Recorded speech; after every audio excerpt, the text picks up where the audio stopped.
Hi, I'm Lynn Miller-Pease. I'm the CEO of Leadership Evansville, and I'm your host today on Leadership Connections. And I cannot wait to have the conversation with the three wonderful people that are here.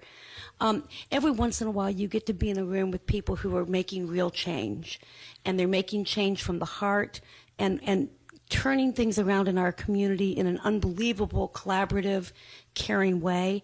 And my three guests today are doing just that, and they're making a huge impact on Tepe Park, and primarily they're making a difference in kids' lives. And I've had the opportunity to work with this group and to be around the kids involved with this group. And I'm going to tell you what, they are amazing, amazing people. They would be great in any neighborhood. They're particularly superstars because they're kind of coming up against all odds, some of the kids. And I'm just so proud not only of the leaders and what these two ladies have done and the partnership they've done with Promise Zone and Leadership Evansville and the library system. I mean, if there is a way to partner, these ladies are doing it all over town. So we're so excited. Listen, could I have each one of you introduce yourself and let us know a little bit about kind of your leadership philosophy. How did you get involved with this? What moved you? Where's your passion? But what style of leadership do you do to make such a difference in your community? And I'm going to start across the way. Well, hello, I'm Kathy Davidson, and I kind of got started because I love where I live. This is the second time that I've lived in this neighborhood, and I remember when it was better, and I want to bring it back to where it used to be and give our kids the opportunities that they deserve. And if you wouldn't mind, would you tell us what area we're talking about? When we say Tepe Park, I'm not sure everybody knows what the parameters are, if you can. Tepe Park, the borders of it is Washington Avenue down to Riverside, Kentucky Avenue over to Garvin. Okay, awesome. So it's just right in the heart of our downtown and our center city. And awesome, because I know exactly, I live very close to there, so I know where it is, but I wasn't sure if everybody that is listening knows. Okay, go ahead. I'm Lacey Barnett. I actually got into this because they started a revitalization plan in our neighborhood. Community One helped with a lot of listening sessions, and we developed a quality of life plan. And when I was approached, it was on a housing basis, and I'm a research fanatic, so I really like to go in and, see all the different neighborhood revitalization efforts that have gone on over the years. And so this was just like, icing on the cake for me to be able to get in there and actually work on my own neighborhood. And it just kind of ran because when we started looking at some of our neighborhood issues and the things that we were approaching in housing and safety, then we started seeing where the needs were in our youth. And so that's kind of how we developed into the youth zone. So both of you live in the neighborhood. You've lived in the neighborhood for a while. So it's where your heart, your family, this is a real sphere of influence for you all because you are right there. Yes. Absolutely. And everything I know about community development is really nothing can be enduring or sustainable unless the people themselves in a neighborhood make the decision and what to do, gather their talents and strengths and what they're great at, and start working towards a better future. And it's been so wonderful to watch both of you ladies just tear it up. I mean, it's just awesome to see some of the changes that are going on. And I think people are beginning to know about Tepe Park and have a new ear about what Tepe Park means and what the potential is there and what's already great. So Silas, will you let everybody know who you are, what you do, your leadership style, and how you came into the picture with these two amazing ladies? Yes. First of all, thanks for having me on today. And again, my name is Silas Matcham. I'm the director of the Evansville Promise Zone, and I've been connected with Lisa and Kathy for a while now with all the work that they've been doing in Tepe Park. They've been part of our Promise Zone work groups, and they've been putting a plan together. And once they've had the plan and took action, we were right on board with them because we do believe in community development. And it's been a pleasure to work with these young ladies, and they're just really getting started. But they've made significant change with all the work they've done. That's awesome. And one thing that I'm remembering is when you first get really involved with the neighborhood, it's like when it begins for you. I mean, it's like, wow, this is time. And really, for a number of years throughout, I would say, all the neighborhoods on the South Side, I know that there was work with a number of metropolitan development directors, all the way back. And I remember working with a group of people at Tepe Park with Mary. And way back then, the identifying factor was to see if they could come up with what the neighborhood felt were houses worth saving and houses that were blighted and something needed to be done. Now, this is probably 15 years ago. So to see some of that hope at that time when that baton passed for all of this work to continue to go and to be built into something so monumental is such a blessing for me to see. And there's probably somebody before that knew that there were things happening. So it's so cool to be doing an approach on a neighborhood that is embracing all the cool work that was done up to this point, as well as who's going to be involved with things in the future. And this one really feels like there's not any wasted effort. It's like one building block built on another block, which provided hope and more hope. And now we're really getting to see some of the amazing things that are happening. You, both of you ladies, tell us a little bit about when this first began with you, how you ended up getting engaged. Is it okay at time to start with the youth, or do we want to go into the housing and the crime? Well, it's all kind of connected because we realized that, we know what our housing issues were. We knew what our safety and our crime issues were because we took time to study that and ask questions and walk the neighborhood and talk with residents. But it kind of coincided with the youth because we were having issues where we were having a gang from Chicago that was starting to move into the neighborhood. We had people that were coming down to the park and getting the kids, to run guns and drugs. And so we knew that no matter what we did, as far as housing or working on sidewalks or, streets, nothing was going to change until we started dealing with our crime issue. And so that's really how that started to come about. And then we started doing our every other Saturday program with the kids just to start connecting and listening to them. Mm-hmm.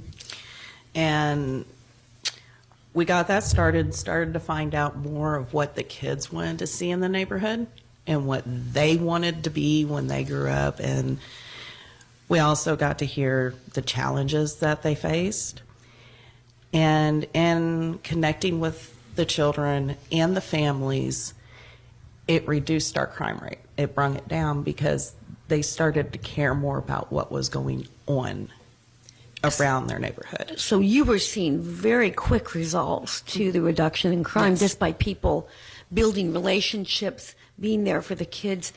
I heard somewhere, and I think I read it too, that sometimes our difficulties, if our kids or our folks in our neighborhood don't feel that they belong, they will look for a way to belong, and it may not be the healthiest choice on who they're going to belong to. Exactly. So I've seen you all with the kids, they have a place that now they belong and can build positive for each other and for everybody, yes?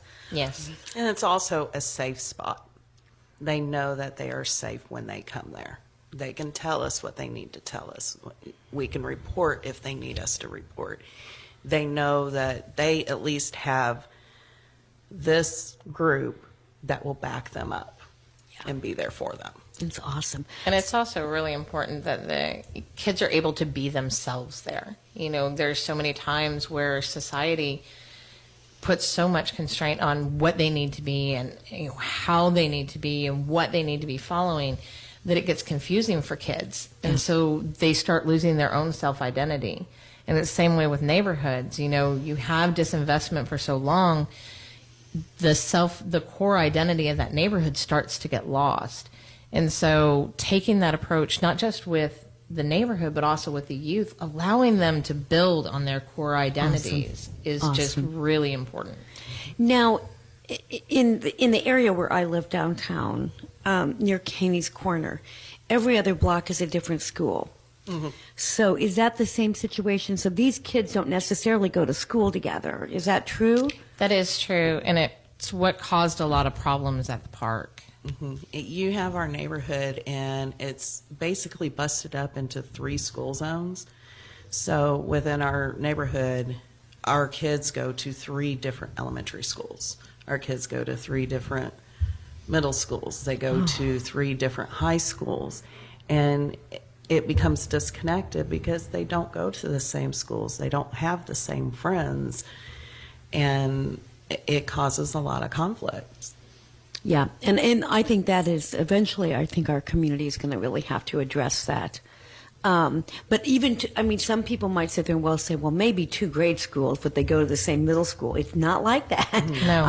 We've got kids, you probably have kids shipped all the way out to North. Yes. Yes, most of our kids go to North High School. Yeah. And Evans Elementary, and it's such a long ride. Even Evans is all the way across from Diamond, and they can literally, they could walk to, Lincoln or Glenwood. Glenwood, and even Culver. Oh, well, Culver's now a preschool, but they could have at that time. So it is a huge difference. And when a child is on a bus, getting on a bus at 6:15 in the morning to be at school at 7:30, getting home at 4:30 in the afternoon, most adults don't have hours like that. Yeah, and what I've noticed too is it's very difficult for the young people downtown and their families sometimes with extracurriculars, because it's, let's say we've got the after school bus, yeah, we get that, but for a parent in Tepe Park to get all the way out to North High School for a choir concert, it's not possible. at 7 o'clock. A lot of times it's cost prohibitive. It's a lot of things can keep us from being there. So I know that can be divisive if you don't have a place like what you're talking about, where the young people get to join. We are going to go on our first break. When we come back, we're going to dig deeper into Tepe Park, some of the collaborations we have, and then more exciting conversation to come.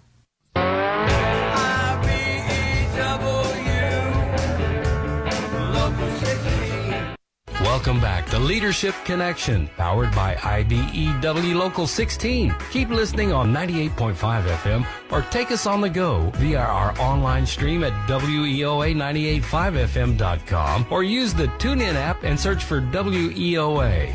And now back to the show.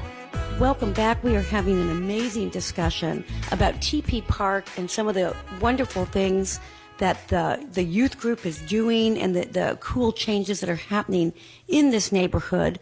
It sounds to me like this has been an awful lot of collaboration and needing to work together. It sounds like you all are not able to do what you want to do in full if you're kind of working like an island. So could you all describe some of the ways that you've collaborated with other organizations to make this work out so well? Well, one of the things that we did when we started developing the Southside Stars Youth Zone is using the same model that we were using for our neighborhood.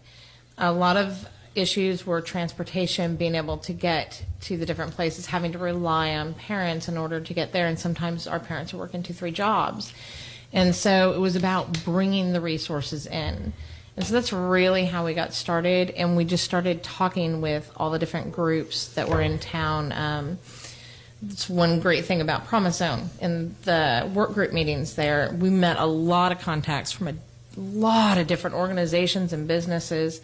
And so, like, when we started talking with Purdue Extension, they were doing an urban 4-H and trying to get more urban youth into 4-H. And so Lindsay comes out and she does some really awesome stuff with the kids, and she's been taking note of where their passions are and how they can get involved.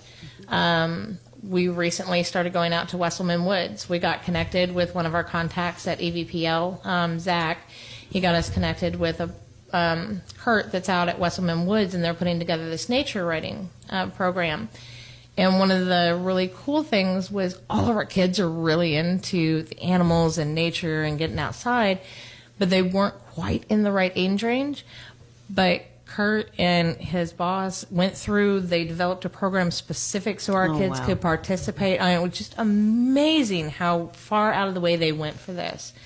And then you cannot say enough about ABPL. We love them. Yeah, they are such a strong partner. And we run 2 days of programming over at the East Branch Library.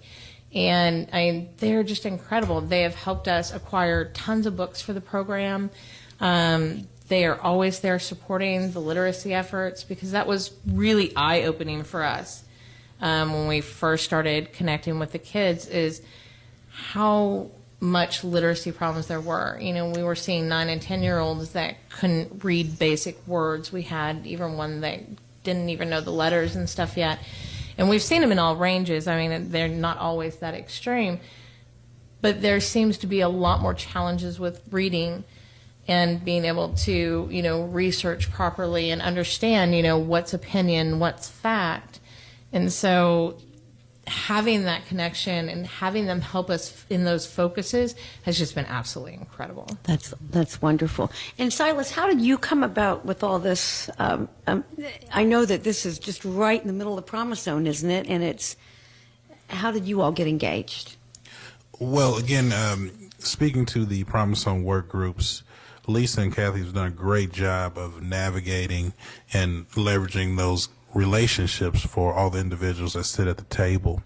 We've got over 40 different agencies between all of our work groups sitting at the table more than once a month, and sometimes twice in a month or more. And they're making those connections as we're having conversations about all the different areas, because, again, the Promise Zone is focused on education, health, job development, economic development, housing, and crime. And between all those areas, Lisa and Kathy have just been navigating those partnerships. We've been talking about what's going on in Southside Stars, and from there, just partnering with those areas where people find that they can make a connection to. As Lisa mentioned before, while we're having conversations over projects or ideas or concepts that we're working on a Promise Zone, something pops up where Lisa sees, whoa, I need to be connected to that. And she'll just go over there and say, hey, let's talk about Southside Stars. How can we partner on this end? And it's been overwhelming for all the agencies to say, oh, yes, we definitely want to come over there and be a partner and work with you to make this happen. But again, this is what we want to see in the Promise Zone, because the Promise Zone is a resident-driven process, and the Promise Zone is a significant resource to help residents move the needle in terms of looking for the goals and objectives that they would like to see happen in their neighborhood. Southside Stars, Lisa and Kathy's program is the prime example of what you would like to see: neighbors taking control of their neighborhoods and putting ideas and plans together and working with the community to make sure that it happens. Awesome. And the add-on to that, it's a two-way street. Us being in the work groups and working alongside all these agencies gives us resources to, hey, you want to come and do what you do best for our people. But it also gives those agencies a couple of residents that can come in and say, look, this is what we're seeing. This is from the bottom runs. This is what are the biggest problems in our neighborhood, in the city, with certain groups. This is what we are seeing. This is what our neighbors are telling us. So it gives those organizations extra insight into what they're trying to do. Awesome. And we also, something different about our collaboration, you know, we're not going and asking these organizations or these people to do something different. All we're asking is, you know, to do the thing that they do the best and bring it in so the kids can experience it. So it's a really unique way of how other organizations can be fulfilling their mission, staying true to their missions, but reaching more people. Awesome. So you kind of provide the group, and then they come in and do what they do best, and Yep. it's Yes. awesome. What kinds of changes have you seen with some of your kids based on this kind of collaboration? Oh, wow. Amazing changes. I mean, we've seen a lot of behavior changes. We deal with a lot of autistic kids that have ADHD. And so just getting them to the point where they can focus and where they can, really start laying out what their goals are, it takes a little time building relationships between them. And I think that's something that's been really, really incredible lately. These kids this particular group's been together since the beginning of this past September. And them and their families, they're all becoming a really tight-knit community, even between each other. And it's just been really amazing to watch. About how many kids come per session? We have 11 that come right now. And yeah, 11.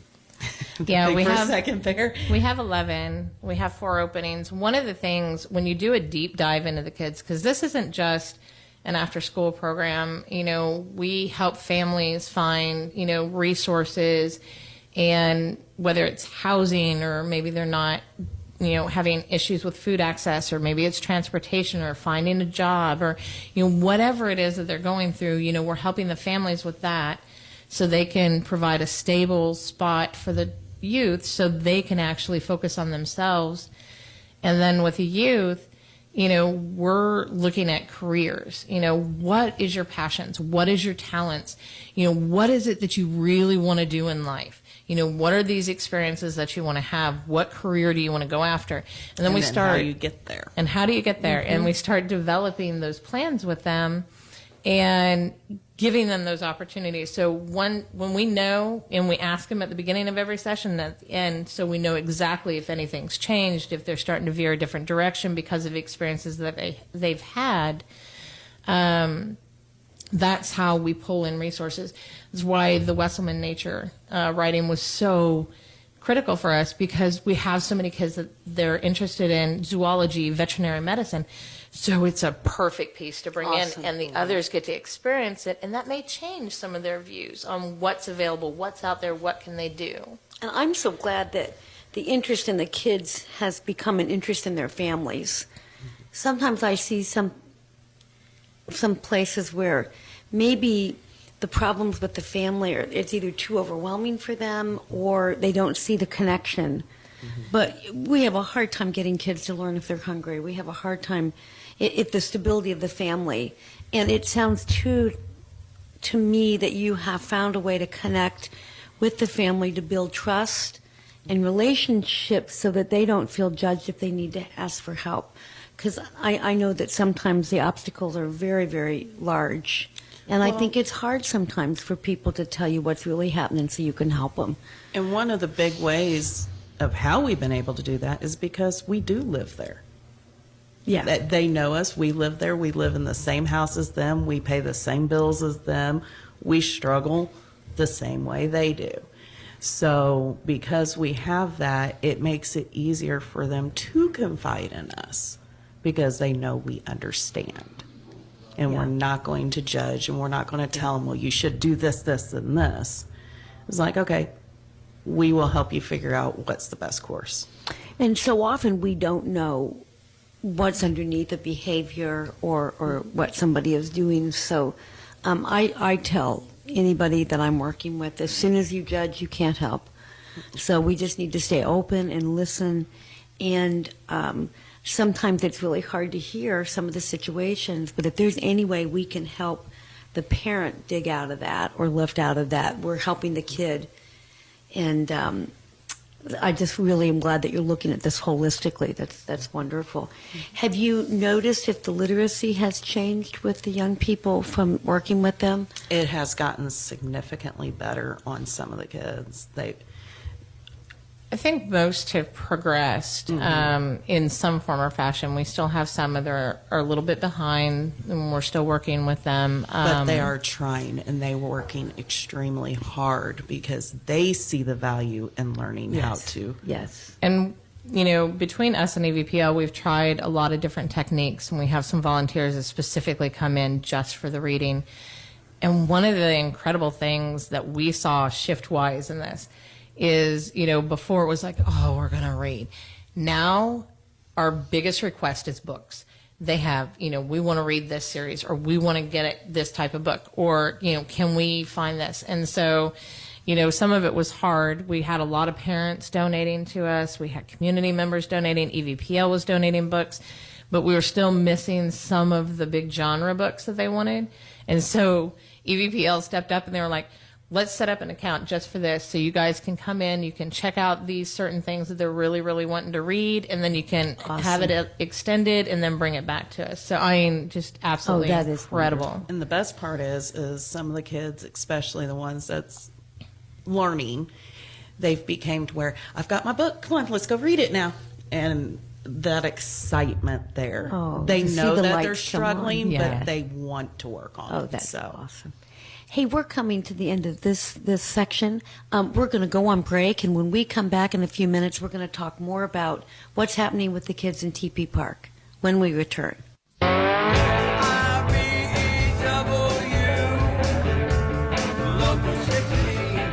Welcome back to Leadership Connection, powered by IBEW Local 16. Keep listening on 98.5 FM or take us on the go via our online stream at WEOA985FM.com or use the TuneIn app and search for WEOA.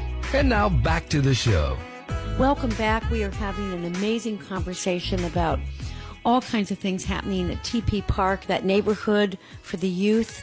And how Promise Zone has worked in with all this, and the Promise Zone work groups have been so essential in making some of the collaborative connections that we've needed to make in order to make this kind of thing happen. So, ladies, tell me what's happening next. Is there any other big news that's coming, or anybody else you want to thank as part of the collaborative partnerships? Oh, we got tons of stuff.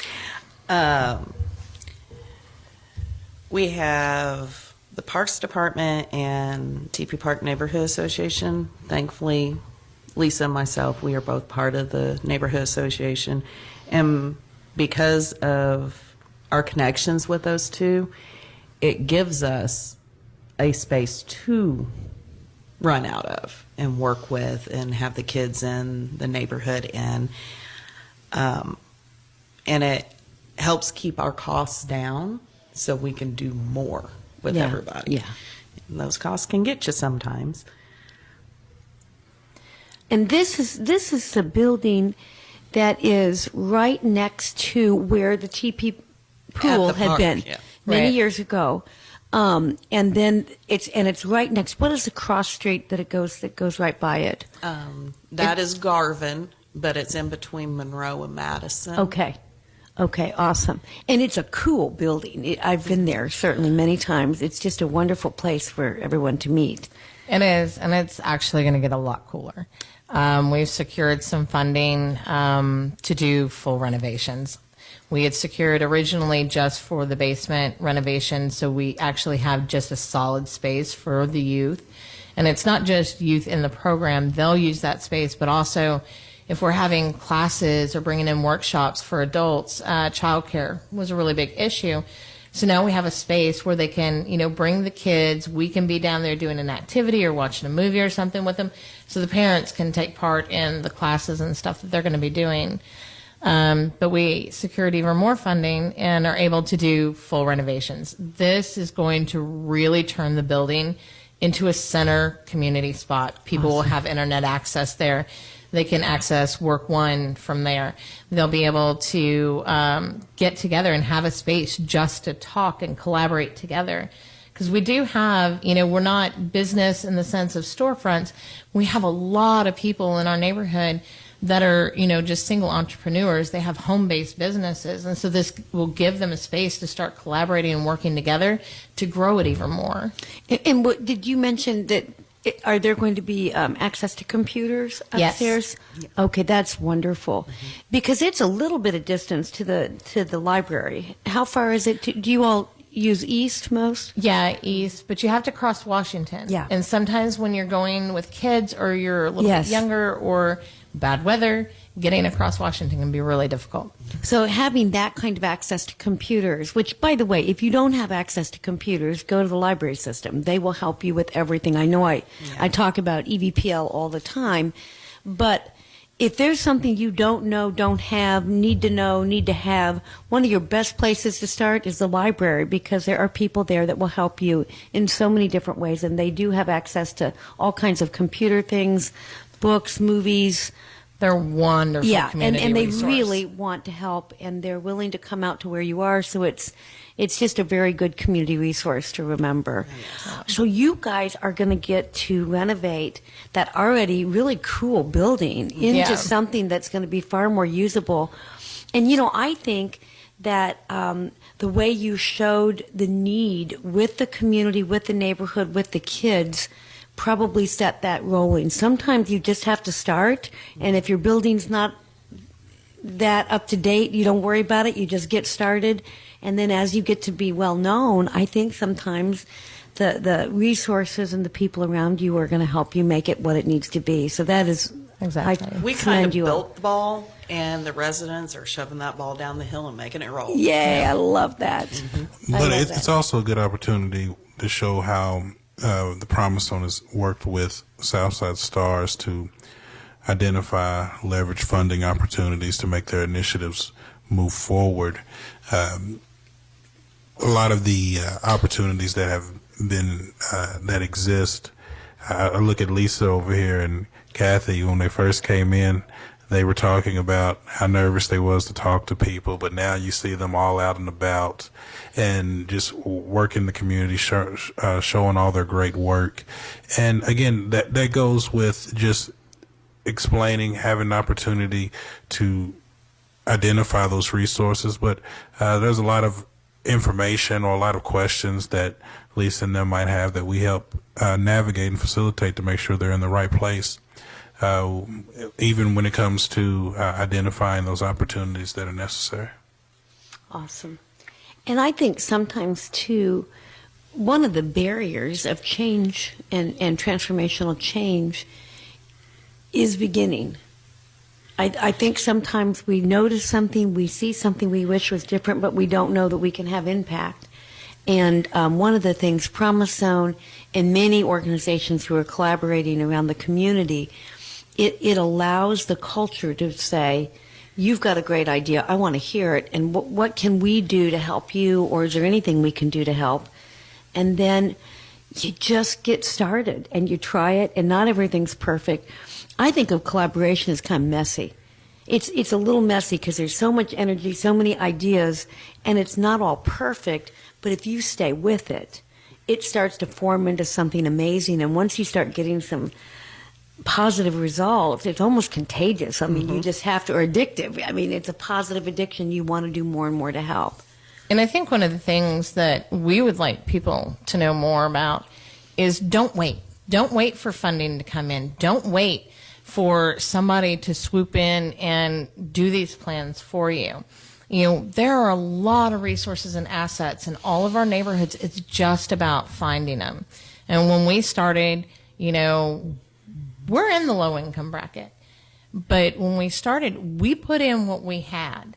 And we talked to other community members and other partners and started building those collaborations to get the resources that we needed.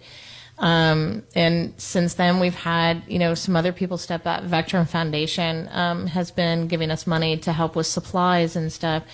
We've had Hope of Evansville and Bill Bussing that helped us with some operational costs last session. So it will come if you're actually putting in the work and you're showing the impact and you're doing the right things. But it's about community-based assets and using them. You know, just get in there, get it started, and things will roll down with it. Yeah. And that's a good point to make when we talk about looking for funding. And one of the things that we do in the Promise Zone is look for grants, whether it's federal, state, or local. But a lot of times people are interested in a project or an idea and it hasn't really been conceptualized yet, and they're wanting funding for that. But what what has happened here is that we've taken an idea, we've put it in motion, we've brought community members behind it, and we've done what we can with all the assets that we already had, and then we've built upon it as people started to notice. And now you start seeing people funding that opportunity, because you have to find a place to start. Not that our ideas are not the ones that won't work or that are not great, and I can always see where people are coming when they talk about if we could do this or if this will be the outcome, and I do believe in those, but we have to find a place to start, because it's easier to request the resources and make things happen when we're talking from a financial standpoint if we already have it up and running where we can show some results. And these ladies are able to produce a significant amount of data that helps us go out and look for those resources that they need. Yeah, it's awesome.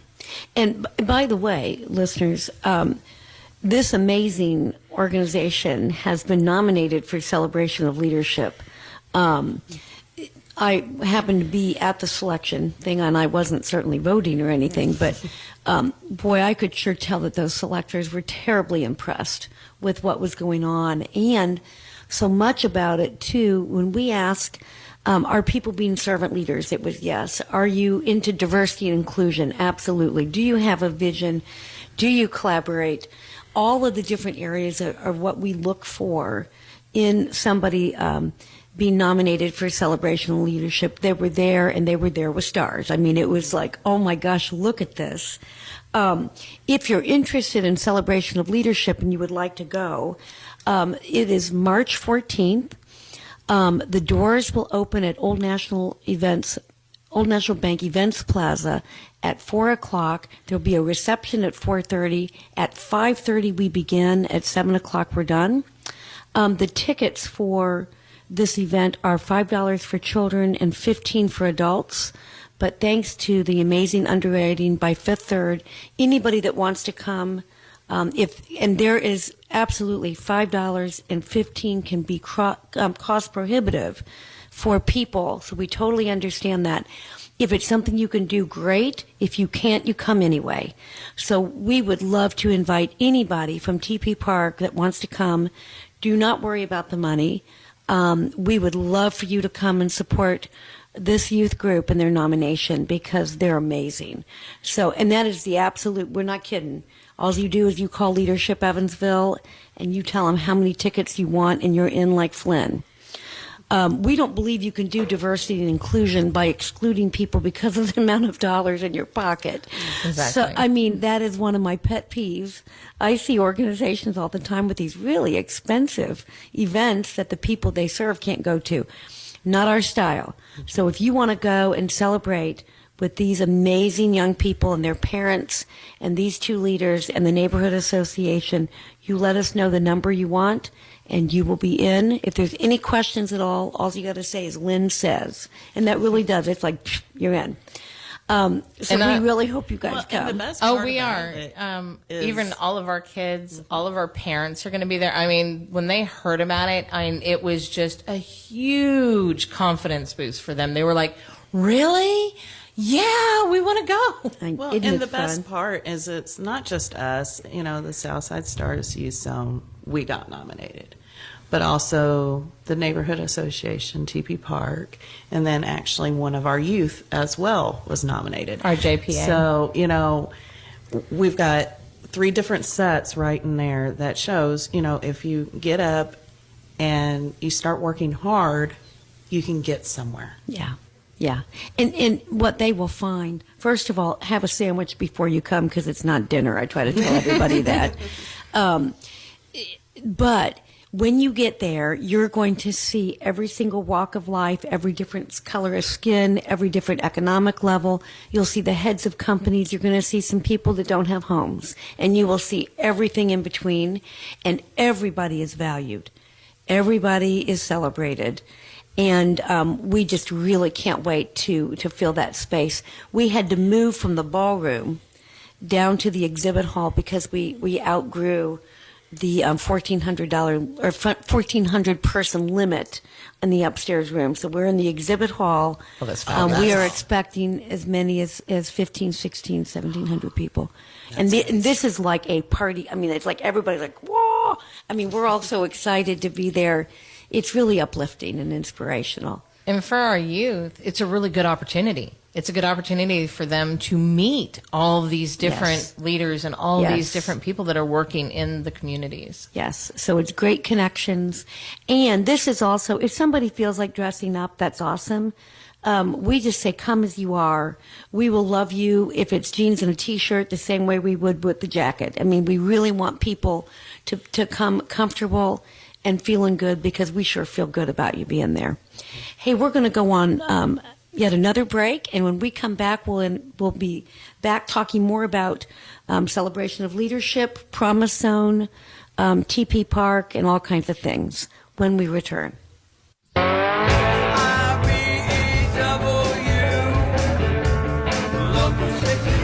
At IBEW Local 16, helping business in the tri-state is an everyday thing. WEOA.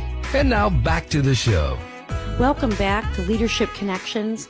We are having all kinds of fabulous conversations about the amazing things that are happening at Tepe Park and with the Promise Zone.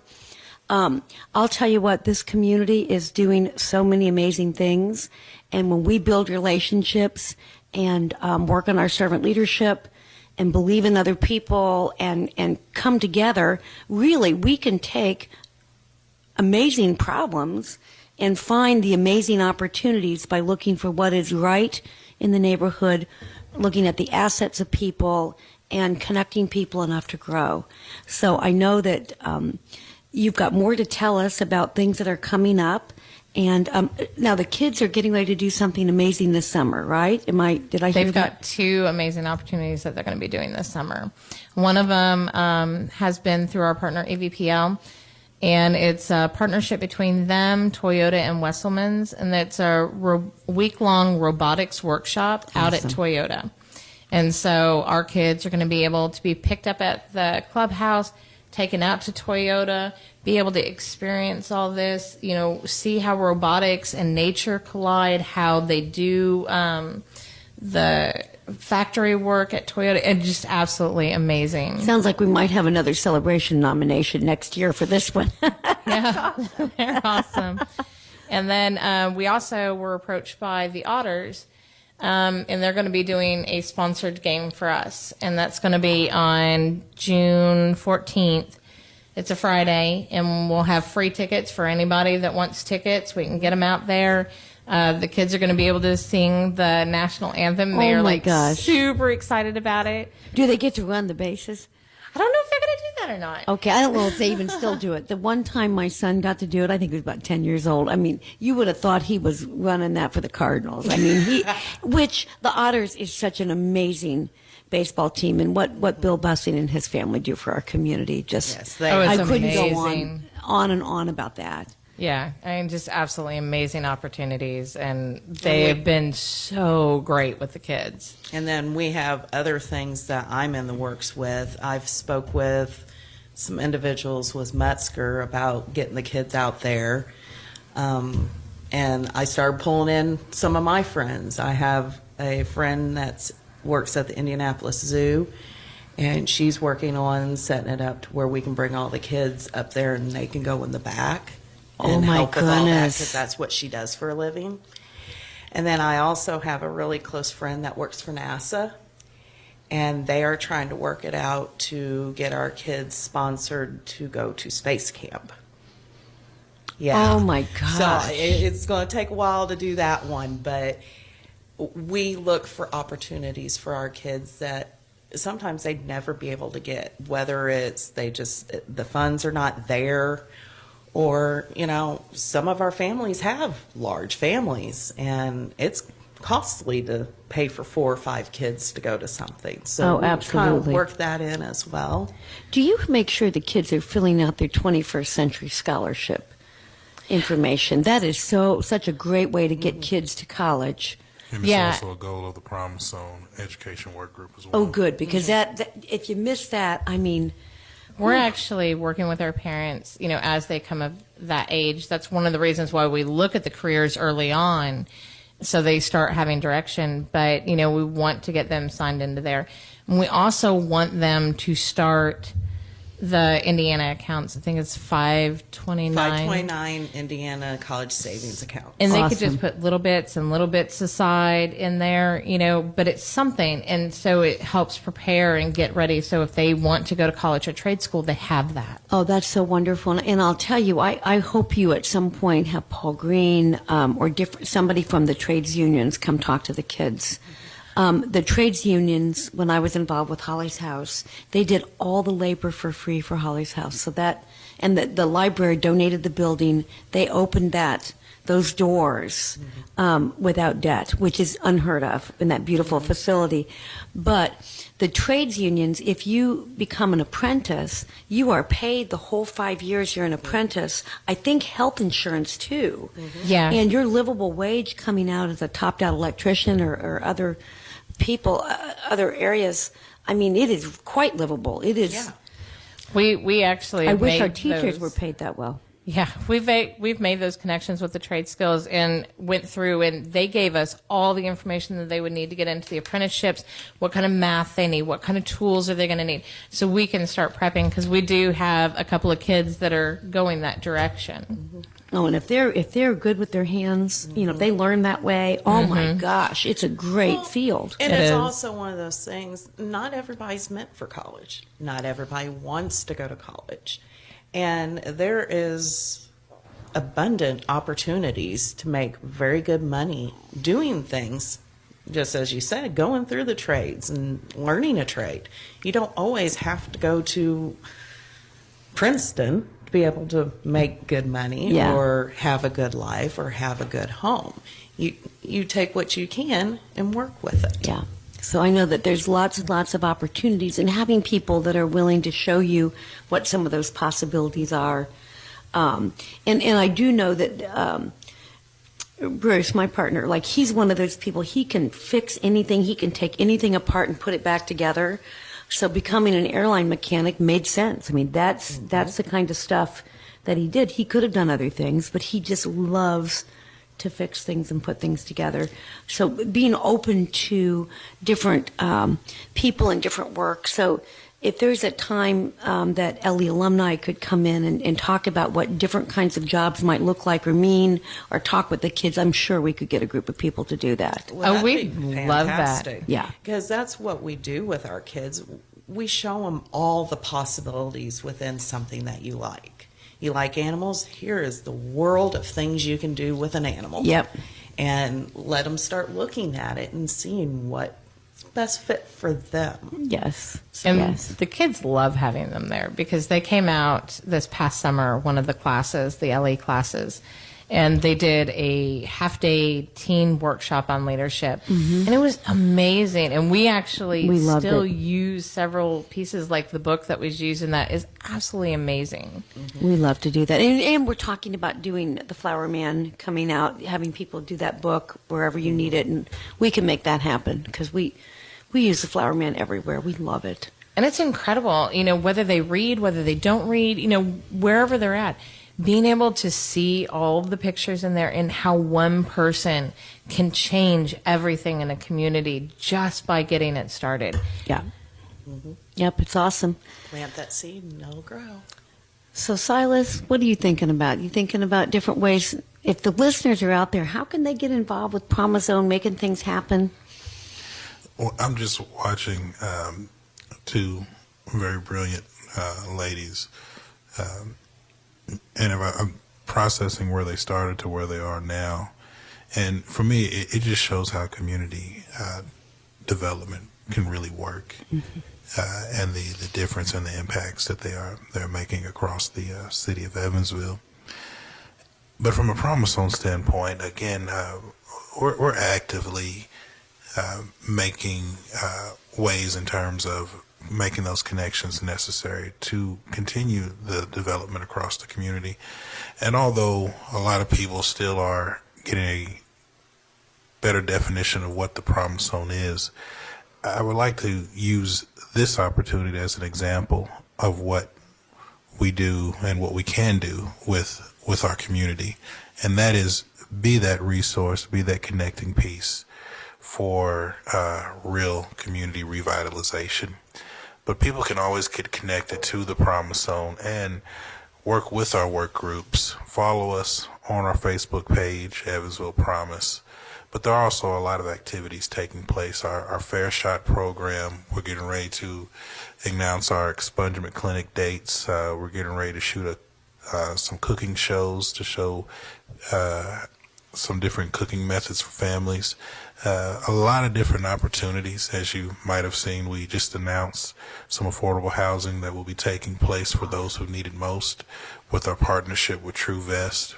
And we're going to make a number of other announcements throughout the year that I think individuals within the city of Evansville and the Promise Zone will definitely start connecting to. So again, this is just great to watch the development from the beginning to here today, and they're just really getting started. So I'm just overly excited about what's taking place. Awesome.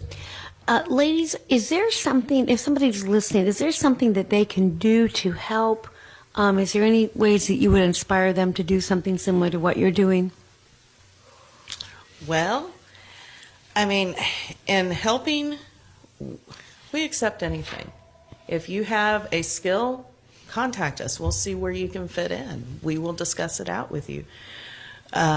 If you want to contribute to anything that we are doing, we accept that. We accept anything. If you have an idea, come to us. If you want to do your own in your own neighborhood, you can get a hold of us as well. We can walk you through what we've done and help you along that way. Awesome. And there are other, I mean, youth-centric and youth zones are a little bit different. They're not just a program because we work with our whole community. And, you know, we're working with families, we're working with our youth, but then they're also doing things that contribute back to the community and doing community service projects that coincide with the revitalization of that neighborhood. And we're not the only ones trying this. It's a fairly new concept around here, but Harlem Children's Zone has been doing it for over 20 years, and it's been fairly successful. There's Audubon Kids Zone down in Henderson. They've been running for a couple of years now, I think, and making differences there. There's Jacobsville Kids Zone that's being run by Dream Center. It's a 4-block area that they took on, and then there's us. And even though we're all taking different approaches and our programming looks different and what we do looks a little bit different, that core of keeping those kids at that center and doing everything we can to provide the opportunities and, you know, helping wrap resources around them so they could reach their fullest potential, that's the crucial piece that we all share. Awesome. Well, I'll tell you what, all three of you are making such a huge difference in our community. I'm so grateful for the work you do, the encouragement you give, just the straight-on help to the kids and their families, the openness to share, which as soon as we're willing to share instead of become like, oh, this is our thing, we don't want to tell you, that just means the ripples and the positive possible effects in our whole community are amazing. We are so thrilled that you all have 3 nominations for Celebration of Leadership. We are absolutely, anything we can do to make sure that you all get there and get to celebrate with us, you let us know. And for listeners, there's an awful lot of good going on out in our community. And we would encourage you every week to notice what people are doing right, notice what are the assets and trying to build on them. And if you've got something that's keeping you up at night, or just that nag that says somebody ought to do something about this, you be that somebody and you get started. And if there's any way anyone at this table can help you, we sure will. I think that's our show for this morning, and thank you all for coming. Was there one other thing? I really just wanted to say we really appreciate all the support that we have gotten from Promise Zone. I mean, if it wasn't for them, we would still be struggling immensely. And then all the work that Leadership Evansville has been doing with us and, you know, with our kids, it's amazing. And it's just about those collaboration pieces. Yep. But we really appreciate everything that you guys have done. Awesome. And Thank we you. still have 4 openings with our youth program. So if anybody wants to join in, they can get a hold of me or Lisa. We have a Facebook page, it's SSYZ. And then we also have our website, which is southsidestars.com, or even just bop by the clubhouse when you see one of our vehicles there. And we will lay it out for you. And, you know, we have 4 openings for the ages 5 to 11, and then 12 to 17, we kind of do a junior program assistant, which they're involved with all the That's same awesome. stuff, but it's a little more intense for them. But That's we still awesome. have openings, so if you want to come play with us, Yes, go for it right now. Thank you all for coming on the show. thank you. Thank you. Thank you for listening to Leadership Connection, powered by IBEW Local 16. Each week we'll highlight a different servant leader from our community. We encourage you to listen every Saturday at 8 a.m. on 98.5 FM via our online stream at WEOA985FM.com, or use the TuneIn app and search for WEOA. Thank you to today's guest, and thank you for listening.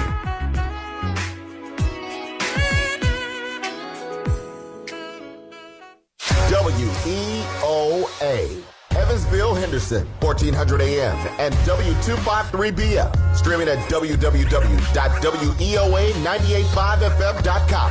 The new 98.5.